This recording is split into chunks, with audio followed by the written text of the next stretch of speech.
पावन चरणों में प्रणाम। राम राम सर। अनंत श्री सदगुरु सुखराम जी महाराज की खंडे वाणी हरजस पदरात धना श्री 11 चल रहा है।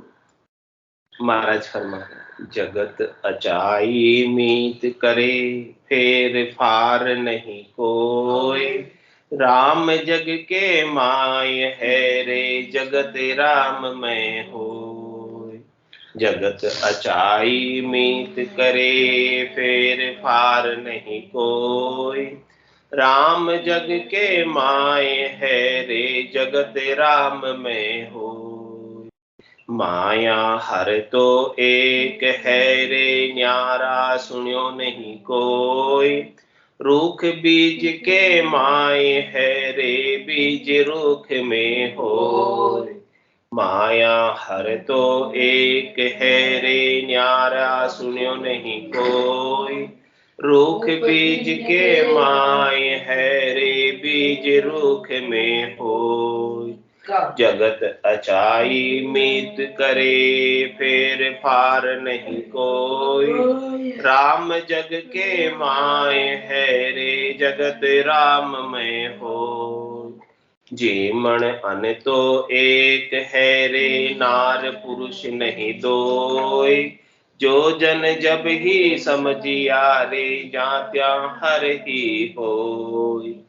जे मन अन तो एक है रे, नार पुरुष नहीं दोय। जो जन जब ही समझिया रे, जात्या हर ही होय।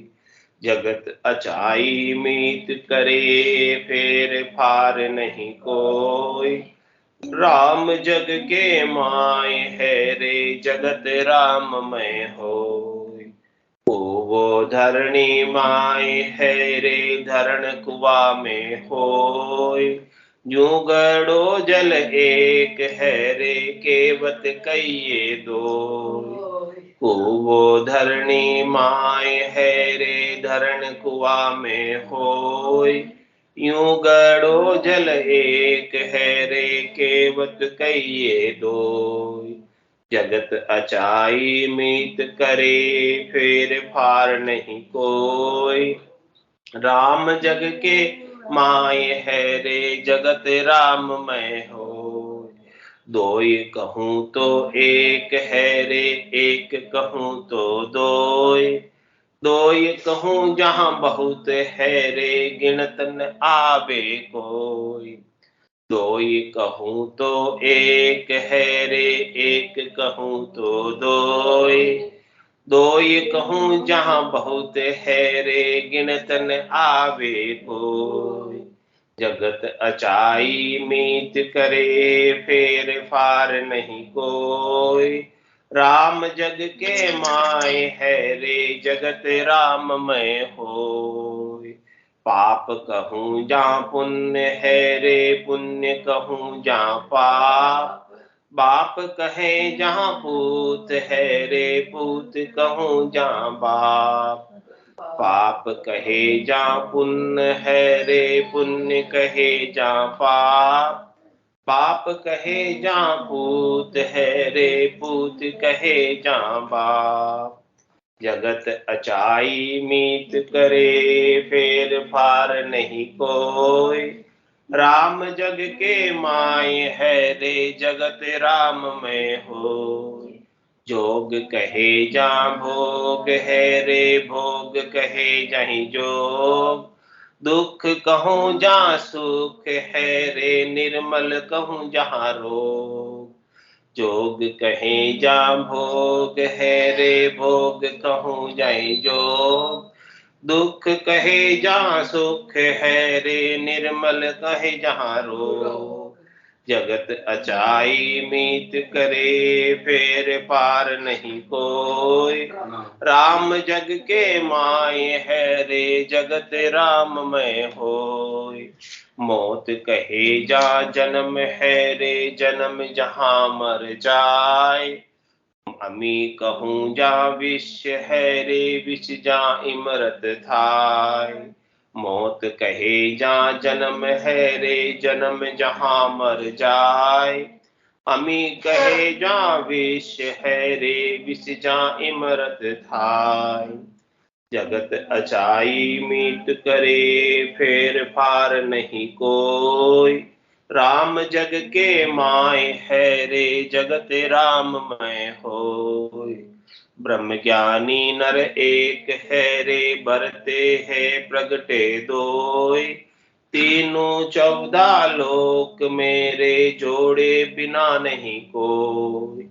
ब्रह्म ज्ञानी नर एक है रे बरते है प्रगटे दोय। तीनों 14 लोक मेरे जोड़े बिना नहीं कोई। जगत अचाई मीत करे फेर फार नहीं कोई। राम जग के माय है रे जगत राममय होय। दिसे सोई ब्रह्म रूप है रे बोले सोई हर आप। कह सुख देव भरम छोड़ दे रे साचा न केवल जाप। दिसे सोई ब्रह्म रूप है रे बोले सोई हर आप। कह सुख देव भरम छोड़ दे रे साचा न केवल जाप। जगत अचाई मीत करे फेर फार नहीं कोई। राम जग के माय है रे जगत राममय हो। महाराज फरमा रहे कि संसार के अंदर रहना है तो किस प्रकार से रहना है, बिना किसी चाहना के, बिना किसी इच्छा के, बिना किसी वासना के, बिना किसी आशा, बिना किसी तृष्णा के, बिना किसी मनोरथ के, बिना किसी मनोकामना के, बिना किसी संकल्प के, बिना किसी विकल्प के। ये अचाई। महाराज कह रहे अचाई हो जाए, कोई चाहना रखो ही मत। चाहना ही दुख का मूल है। चाहना होती है और चाहना की पूर्ति नहीं होती है तो फिर दुख होता है। तो महाराज कह रहे हैं कि जो मीत करनी है, आपको प्रीत करनी है, तो वो बिना चाहना के, बिना चाहना की जो प्रीत है वो परमात्मा की प्रीत है। संसारियों की जो प्रीत है वो स्वार्थ पूर्ति की प्रीत। महाराज फरमाने के लिए आपकी प्रीत बिना चाहना की है, यानी अनकंडीशनल। बिना चाहना का मतलब कोई कंडीशन नहीं, कोई शर्त लागू नहीं। कहते हैं सब शर्तें लागू है, लेकिन प्रीत के अंदर कोई शर्त लागू नहीं, निशर्त। सशर्त नहीं, निशर्त, बिना किसी चाहना के प्रीत करना। जगत अचाई मीत करे रे फेर फार नहीं। महाराज कह रहे उसमें फेर फार नहीं है। यदि आप अचाई मीत करोगे, अचाई प्रेम करोगे, जिस प्रेम में कोई चाहना नहीं हो वही वास्तव में प्रेम है। और जिस प्रेम में चाहना हो वो प्रेम प्रेम नहीं कहलाता, वो तो मोह कहलाता, वो तो आसक्ति कहलाता, वो राग कहलाता। राग और प्रेम में अंतर समझे, मोह और प्रेम में अंतर समझे। मोह और प्रेम में, राग और प्रेम में क्या अंतर है? प्रेम में कोई कंडीशन नहीं है, प्रेम में कोई चाहना नहीं है, लेकिन राग में, मोह में स्वार्थ पूर्ति की चाहना। तो महाराज कह रहे हैं आपको संसार के अंदर आए हो, परमात्मा को प्राप्त करना है, तो चाहना रख कर तो नहीं हो सकते। अचाई मीत करोगे परमात्मा से, यानी बिना किसी चाहना के, बिना किसी इच्छा, तो ये संसार ही आपका राममय हो जाएगा, बदल जाएगा। चाहना हटी और सारा काम सफल हो जाएगा। चाहा चुहुड़ी रामदास, नीचा सुही नीच, तू तो केवल ब्रह्म थो जो चाहना होती बीच। चाहना नहीं होती तो तू केवल ब्रह्म ही था, राममय ही था। तेरे में और राम में कोई अंतर नहीं था, लेकिन ये बीच में चाहना है, इस चाहना ने तेरे को राम से दूर कर दिया। तू था राममय, तू था शुद्ध चेतन स्वरूप, तू था आनंद स्वरूप, और इस चाहना ने तेरे स्वरूप को भुला दिया। तू चाहना के वशीभूत होकर स्वार्थ पूर्ति में लग गया, इसलिए अपने स्वरूप के आनंद को भूल गया। स्वरूप के, अपने रूप के आनंद को, अपने रूप के सुख को भूल गया और संसार से पर से सुख लेने की इच्छा करने लगा। जगत अचाई मीत करे फेर फार नहीं कोई। तो राम जग के माई है रे, जगत राम में तेरे माया हर तो एक है रे, न्यारो सुनो नहीं कोई।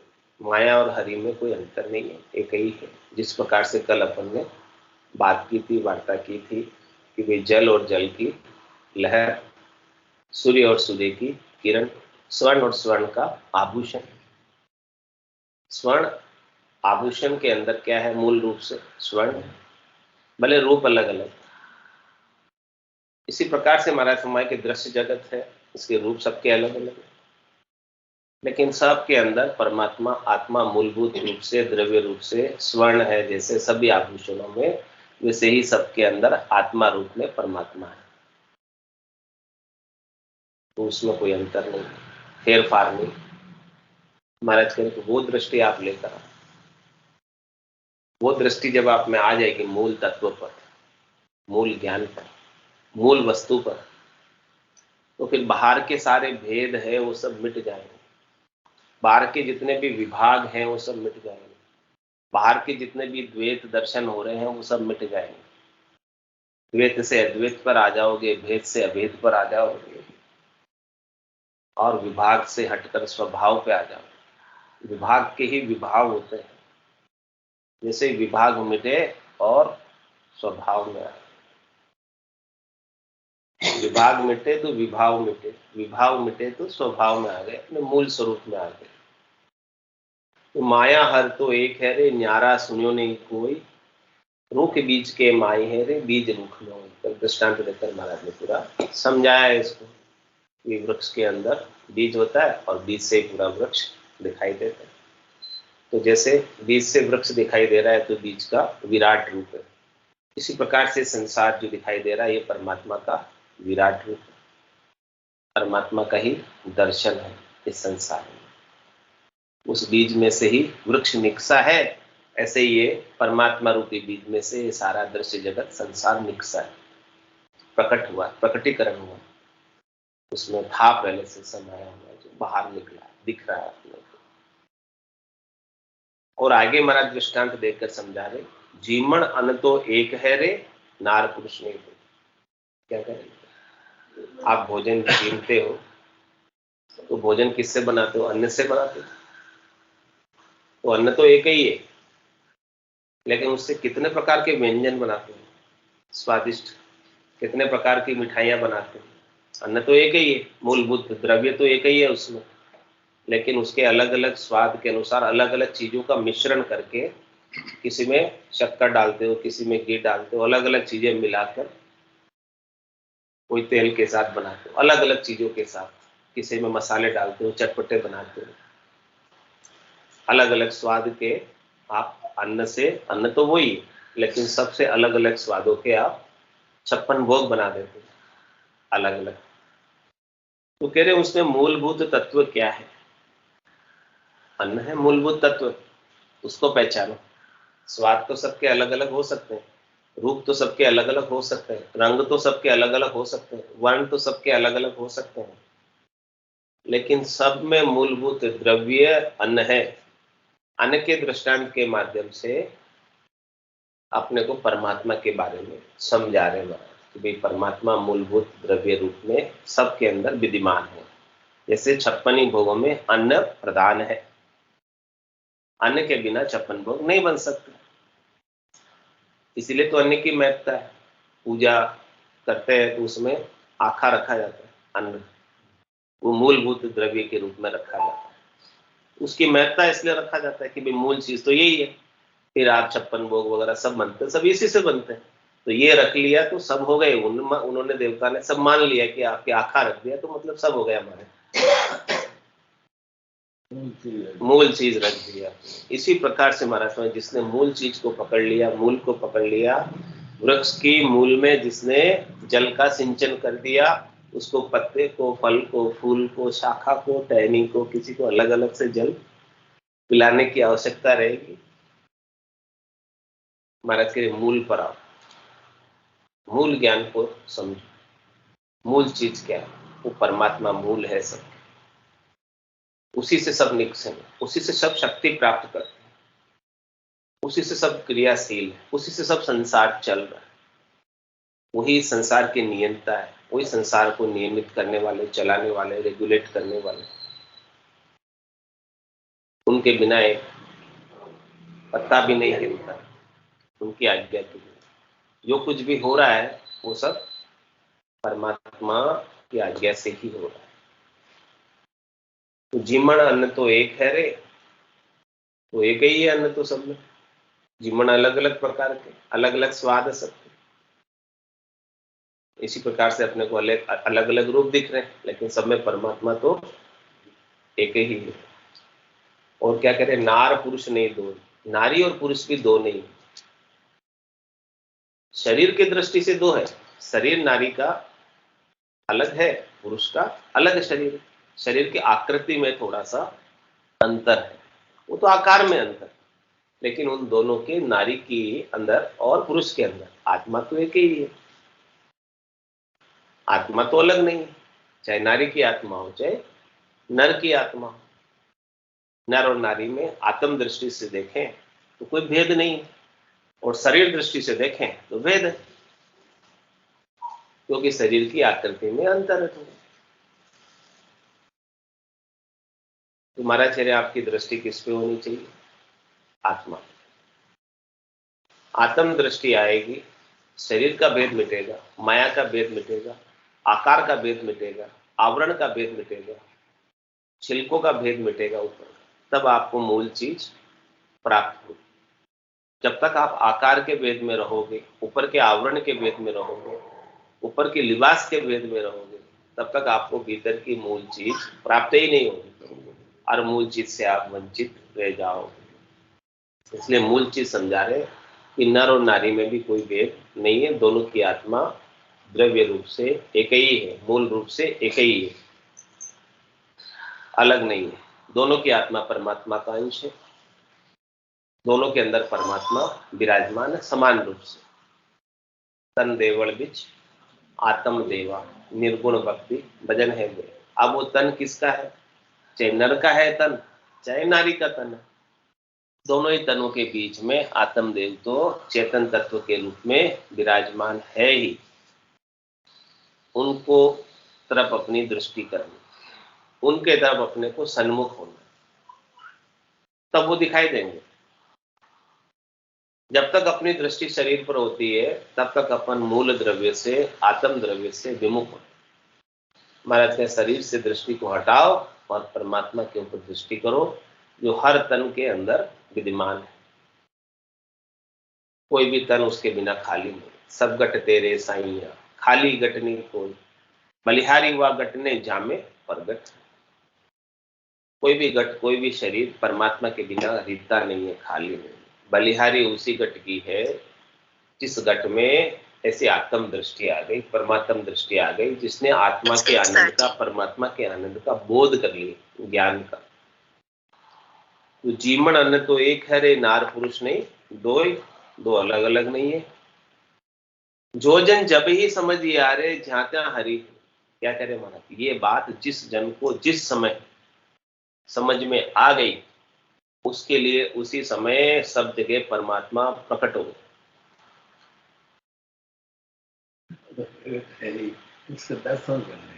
वो तो प्रकट होने का मतलब दर्शन देने लग गए। प्रकट होने का क्या तात्पर्य? मौजूद तो थे पहले से, लेकिन दिखाई देने लगे। प्रकट होने का मतलब अचानक प्रकट हो गया, ऐसा अपन कहते हैं ना। हाँ, अचानक प्रकट हो गया मतलब दर्शन हो गए उनके। प्रकट होने का तात्पर्य दर्शन होना। जब तक दर्शन नहीं हो रहे हैं तब तक प्रकट नहीं हुए। प्रकट मतलब सामने आना। प्रकट का क्या तात्पर्य? सामने आना। छुपी हुई चीज थी, सामने आ गई। तो महाराज कह रहे परमात्मा छुपे हुए हैं, अब उनको सामने लाना है। कैसे लाना परमात्मा को सामने? सामने लाने का क्या उपाय है? परमात्मा दिख ही नहीं रहे, उनको देखना है, दर्शन करने।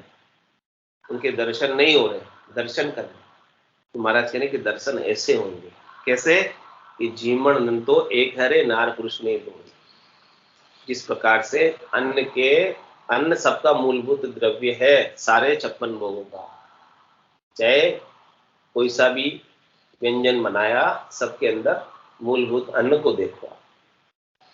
कोई भी आभूषण है उसमें सोने को देखो,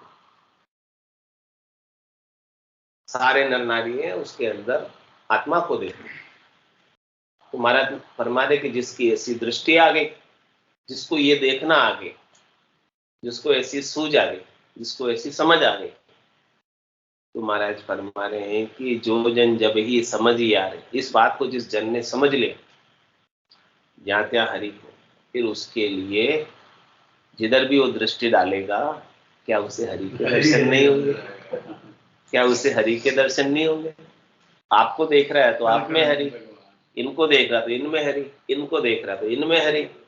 किसमें हरि नहीं है बताओ? किससे राग करो, किससे द्वेष करो? हाँ, अब बताओ हरि के दर्शन नहीं हुए क्या? अब हरि छुपे रहे क्या?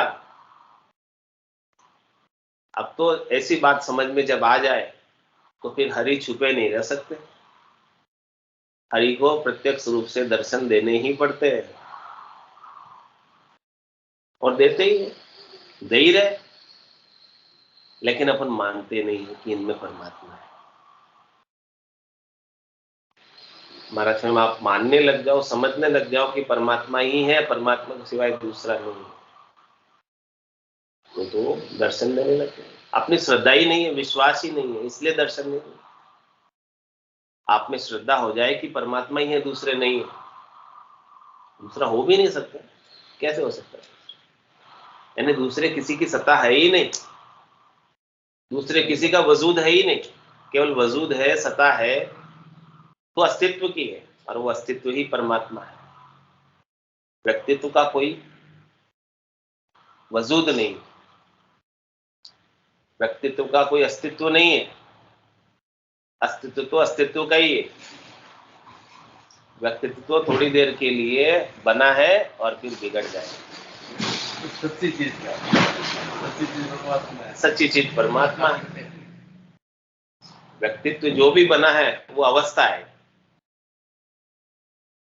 अवस्था से बना है, और थोड़ी देर में वो अवस्था बदल जाती है, क्योंकि संसार की हर चीज बदलने वाली है, परिवर्तनशील है।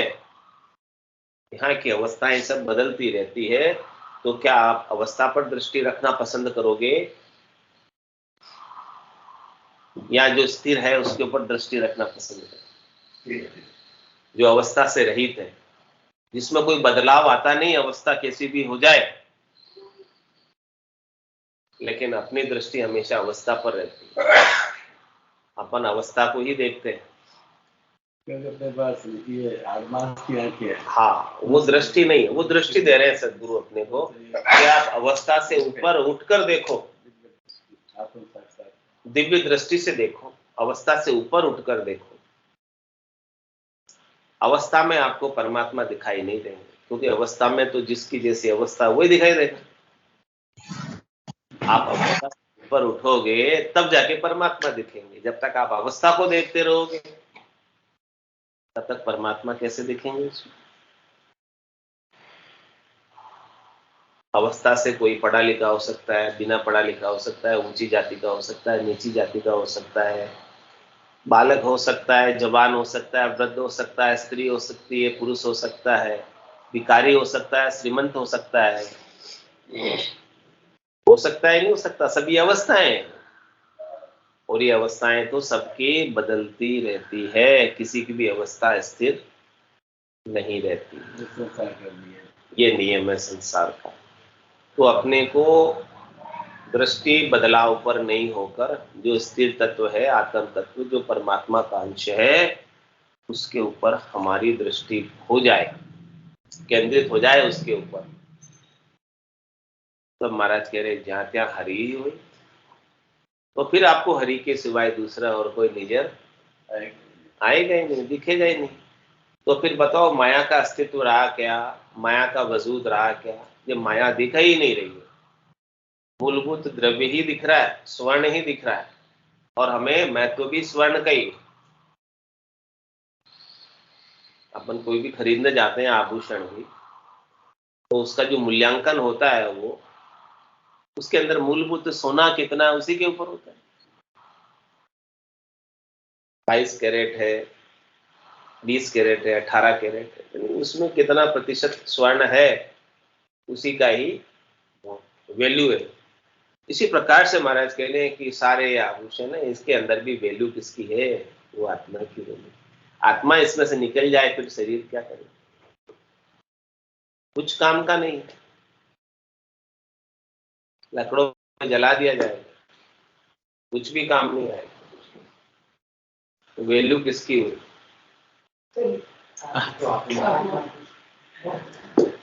आत्मा की ही वैल्यू हुई ना। शरीर तो माध्यम है। तो फिर अपन देखते कहाँ आत्मा को? देखते तो शरीर को। अपन वैल्यू किसकी करते हैं? शरीर की वैल्यू करते हैं, जबकि वैल्यू करनी चाहिए आत्मा की। दृष्टि अपनी आत्मा के ऊपर होनी चाहिए, रखते शरीर पर, रखते माया पर।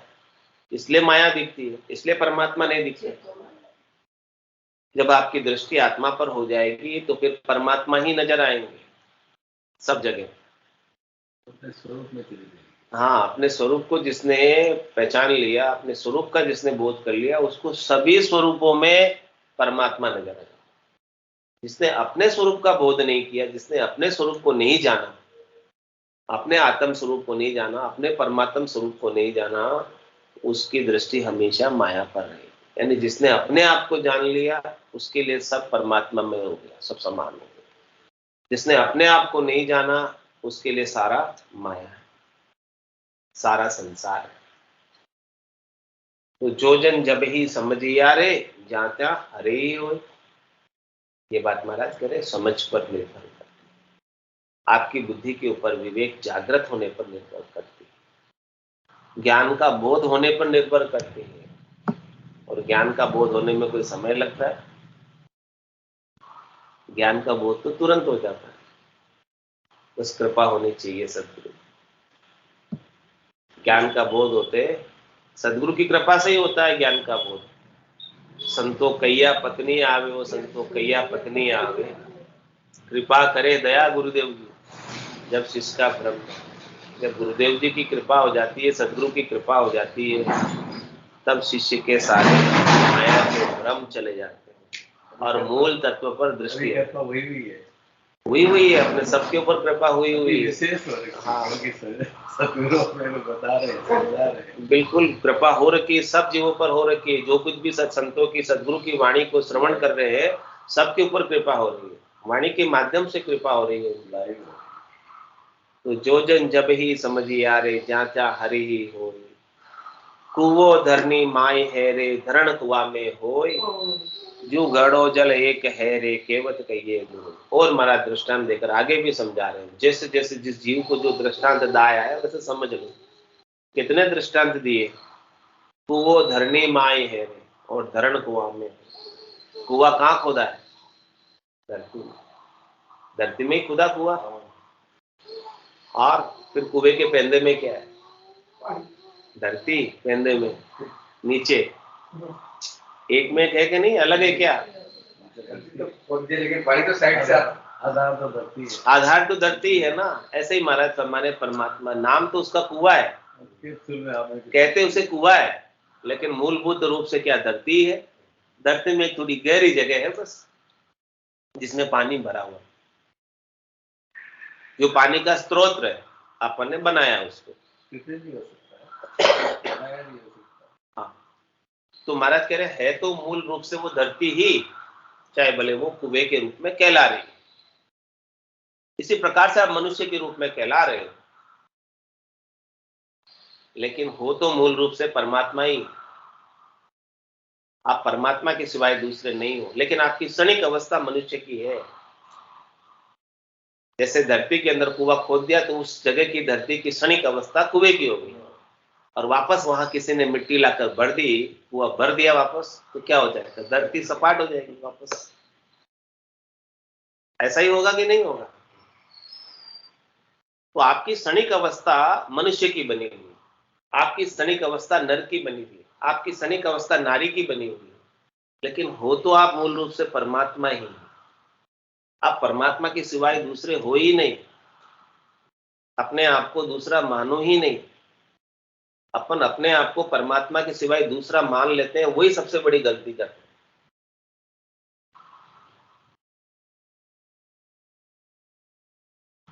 वही विभाव में डालने का।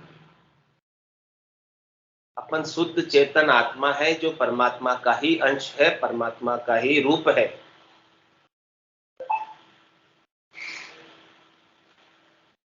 अपनी मान्यता गलत हो रही है, मानना गलत हो रहा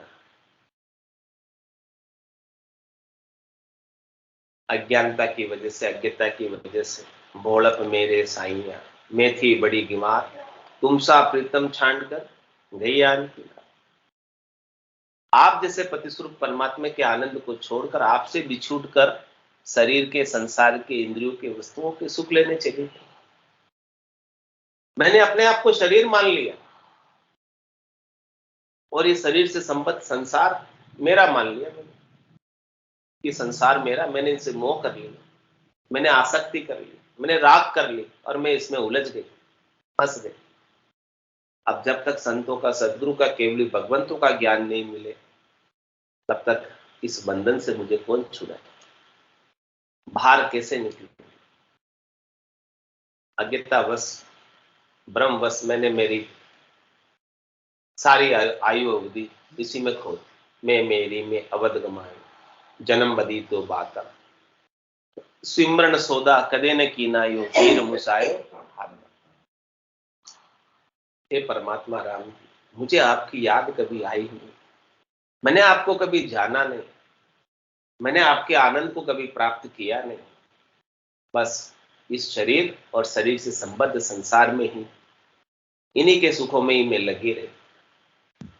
और मैंने सारी आयु अवधि, सारा समय, मेरी जो मनुष्य की अवस्था थी उसको भी मैंने इसमें गंवा दी। इस मनुष्य की अवस्था में तो मैं आपको प्राप्त हो सकती थी, क्योंकि एक नरदेह ही परमात्मा को प्राप्त करने का अवसर, इसके अलावा दूसरे देही के अंदर परमात्मा प्राप्त होते नहीं। जीव ब्रह्म में भी नरदेही खास है, मुख्य है, जिससे परमात्मा मिलते हैं, अन्य देही से परमात्मा मिलते नहीं। तो इस अवस्था को भी मैंने अज्ञानता में, नासमझी में, नादानी में, भोड़क में बिता दिया ऐसे। तो अब तो कह रहे कि भी जाग जाओ, चेत जाओ, सूझ मिली, सदगुरु मिलिया, मिलिया भजन का भेव, शब्द पाए गाफिल रहे, क्या करेंगे। बोलो राम सदगुरु देव जी महाराज परम दयाल सदगुरु सुखराम जी महाराज ने धन्य हो। अनंत श्री सदगुरु सुखराम जी महाराज के ज्ञान स्वरूप भगवान